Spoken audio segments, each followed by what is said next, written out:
Donald Trump's biggest fear is coming true, that Republicans are leaving him. He's shrunk the party so that it's just the MAGA mutation now. And what I like to refer to as the classic Republicans, they are now supporting Vice President Kamala Harris. I love to highlight their stories here, and I give a hat tip to the Republican voters against Trump that they do a great job collecting these stories. Now, Donald Trump at 1:37 a.m. was posting about his fear that George W. Bush was going to endorse Vice President Kamala Harris. And whether George W. Bush does or doesn't do that, at the end of the day, Donald Trump has losing Republican voters, losing classic Republican voters. I want to share some of those stories with you and share your stories in the comments below. Like I want to share this story right here of Joanna, an ex-Trump voter. Let's watch this. He does not respect law and order. He does not respect the rules of this country. And I don't think he answers to any higher power. I'm Joanna. I live in Florida. I'm a former Trump voter. And in 2024, I'm voting for Kamala Harris. As time went on, he just seemed to be a horrible leader. Certainly our country was in a mess. And his solution for a lot of things was basically temper tantrum. Being in the military, I had taken an oath to defend the Constitution. I did not take an oath to support the president or the party or anything else like that. And I thought, at the end of the day, I've got to do what's right by the Constitution, in essence, to save it from somebody who keeps threatening to tear it up. He does not respect law and order. He does not respect the rules of this country. And I don't think he answers to any higher power. I don't think he believes in God. I don't think he has any sense of a spiritual self at all.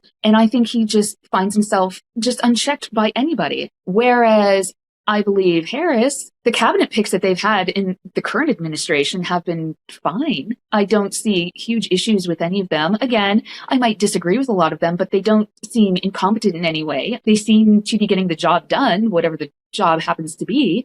So I feel fairly confident that should she be reelected, the world's not going to fall apart. We're going to be okay. Or how about this? Jennifer, a former Trump voter. Listen to her story. Play this clip. I draw the line at sexual assault for the leader of my country, and so I will never vote for Donald Trump. I'm Jennifer, I'm from New York, and I'm a former Trump voter. I'm honestly fearful now, thank you to the Supreme Court, for giving this man power. As an attorney, I always thought that no one could be above the law. And now the Supreme Court has said that people like Donald Trump who would take advantage, can. I believe that along with this Project 2025, which I do believe he knows about, I believe that he supports all of the people who have written it because all of them support him. This year, I am definitely voting for Kamala Harris. I am not voting for Donald Trump because I am not voting for a man who sees everything only for himself. And as Mitt Romney said, I draw the line at sexual assault for the leader of my country. And so I will never vote for Donald Trump. And this is Hank,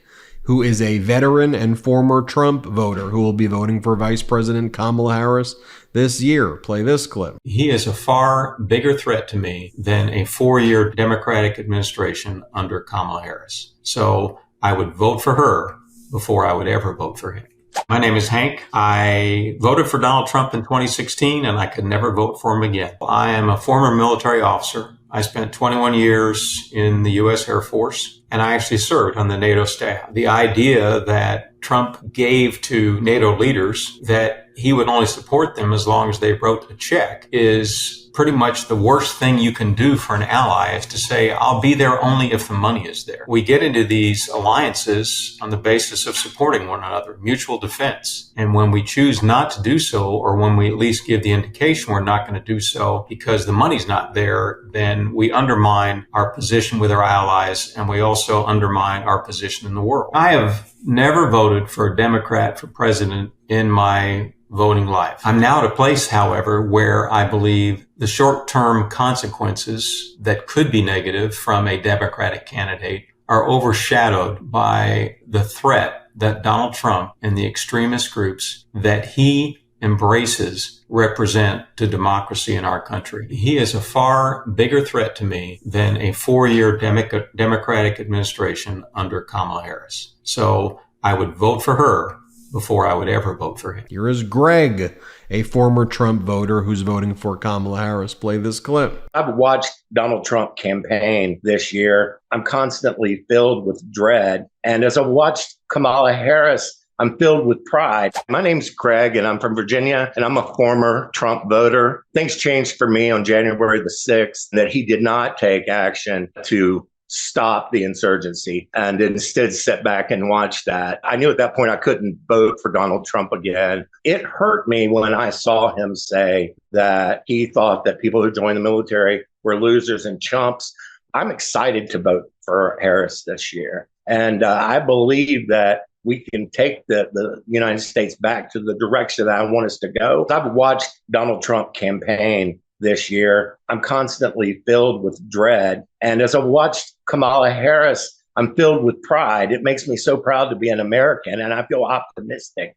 And we need that. Here is Joel, an ex-Trump voter who's voting for Kamala Harris. Play the clip. The failure to certify the 2020 election results was simply unacceptable. The pressure he put on Vice President Pence to do so was unconscionable, unforgivable. Hi, this is Joe from Colorado. Lifelong Republican. I did vote for Trump in 2016 because one is something different than what we had. And I guess you have to be careful of what you ask for. We certainly got different, but as we've come to learn, different isn't necessarily better. Not only his lies, his criminal behavior, but most of all, and in addition to criminal behavior, the failure to certify the 2020 election results was simply unacceptable. The pressure he put on Vice President Pence to do so was unconscionable, unforgivable, and unconstitutional. Just can never happen again. There is no credible evidence of that election having been lost due to fraud, as Trump continues to maintain to this day. The 2024 election, again, anybody but Trump. Right now, that would be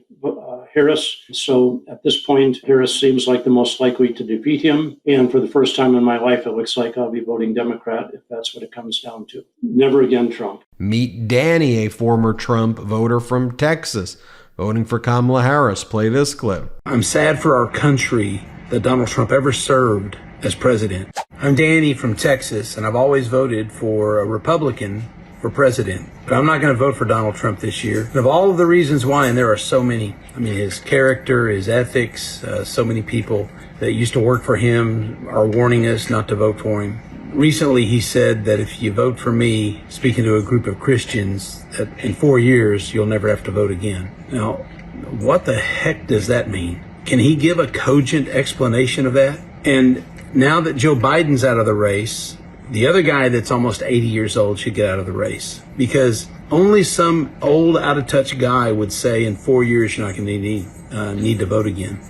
That's the only explanation I can think. He's losing it. And this year, Donald Trump will be defeated. I think that Kamala Harris not only has my vote, but she has the vote of a lot of people who would otherwise probably not vote for her. But compared to Donald Trump, it's a great vote. I'm happy and eager to vote for her. I'm sad for our country that Donald Trump ever served as president, but I'm glad for our country that he will never serve as president again. Meet Greg, a former Trump voter from Wisconsin who's voting for Kamala Harris. Play this clip.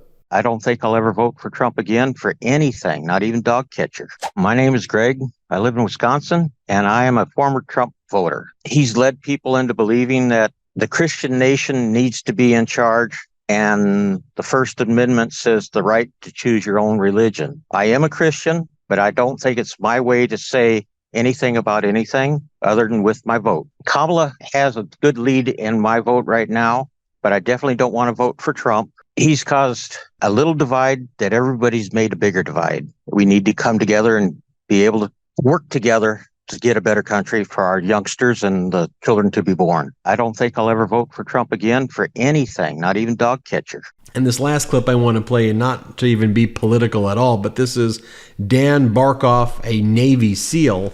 And here he addresses Donald Trump going into Section 60 of Arlington Cemetery, having his campaign physically attack an Arlington Cemetery staff worker so Donald Trump could try to make a political commercial using the Arlington Cemetery at his backdrop. Take it away, Dan. My name is Dan Barkoff. I served as a U.S. Navy SEAL. with deployments to Iraq and Afghanistan and Africa. I'm here because Donald Trump thinks that Arlington National Cemetery, Section 60, is a place that he can use for campaign events and political activities. And it's disgusting. It's disgusting because that's where heroes are buried. Those people are not suckers and losers, Donald. Those people are champions. They're the best of my generation, and your disrespect of them and to their family is horrifying. You've destroyed everything you've touched in this country. You are a clown, and you are going to lose. Now, if you can, share your stories below in the comments. I want to hear from you. And as I've said, there's only one political party right now, in my opinion, that stands for democracy. That's the Democrats. That's Vice President Kamala Harris. I've always referred to this pro-democracy movement. And the pro-democracy movement's made up of liberals, progressives, independents, classic Republicans, classic conservatives. We all believe in the rule of law. We all love our flag. We love our Constitution. We love our country. And it's not just through saying those words or using the symbols, but we like the symbols, but we show it through our actions every single day. Like when Donald Trump leads an insurrection against our country, yeah, that's traitorous and treasonous. When Donald Trump goes and tries to film a political commercial and has his campaign attack an Arlington cemetery worker and use the cemetery, or a sacred place in our country, for his political propaganda, yeah, that is not being a patriot at all. In my view, that's being treasonous. That's being a traitor, in my opinion. Yeah, when Donald Trump praises Vladimir Putin and Kim Jong-un, yeah, that's traitorous, in my opinion. When Donald Trump attacks our allies, when Donald Trump says he's going to pull the United States out of NATO, let me just show you in his own words, just so you say, hey, maybe you're just saying that he says that. Here, this is Donald Trump making a selfie video of himself attacking NATO. Play this clip. Finally, we have to finish the process we began under my administration of fundamentally reevaluating NATO's purpose and NATO's mission. Our foreign policy establishment keeps trying to pull the world into conflict with a nuclear-armed Russia based on the lie that Russia represents our greatest threat. But the greatest threat to Western civilization today is not Russia. It's probably, more than anything else, ourselves and some of the horrible USA-hating people that represent us. I can go on and on. Donald Trump saying that he wants to be a dictator on day one, a dictator. There should be no one running for office in the United States of America saying that they want to be a dictator on any day at all. Dictator and someone running for the presidency here should not even be in the same sentence or even in the same thought processes. So I want to keep highlighting these stories. I want to share your story. So tell me your story in the comments below as well. And those stories that I shared, that the Republican voters against Trump helped collect, that right there is just a very small. I've gotten tens of thousands, hundreds of thousands of stories like this that I've been sharing now for 3 years. I think this is going to be the story of the 2024 election right here. This pro-democracy community, we're going to unite and we're going to move our country forward together. Hit subscribe. Let's get to 3 million. Thanks for watching. Real quick, Meta just changed their algorithm to suppress political content. Please follow our Instagram at MeidasTouch right now as we head towards 400,000 followers so you don't miss a beat.